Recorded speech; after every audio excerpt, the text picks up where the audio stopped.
What is the clock? The clock is a device used for telling the time. It can be both mechanical or electrical. The first clock came out many years ago. Some of the first clocks to come out were the hourglass and the water clock. However, as time went on, clocks became more improved. In 1656, the first pendulum clock came out.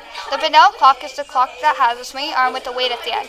Galileo Galilei was the first one to try and create the pendulum clock, but never finished. So in 1656, Christian Huygens finished it.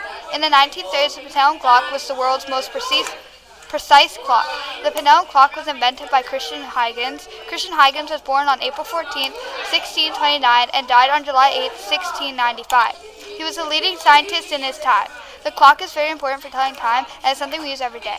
If it's on your phone, laptop, at work, at school, knowing when to go to sleep, or what time to be somewhere, the clock is something very important, and without it, our lives would be a lot harder.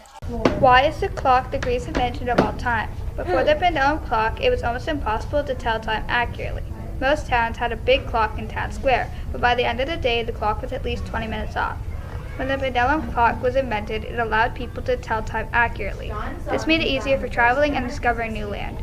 Soon after the pendulum clock came out, everybody had them, and everybody was proud to have it. Without the first invention of an accurate clock, we wouldn't be able to tell time today. Therefore, the clock is the greatest invention, because without it, we wouldn't be able to travel, have multiple things documented, and some inventions we have today, as well as many more.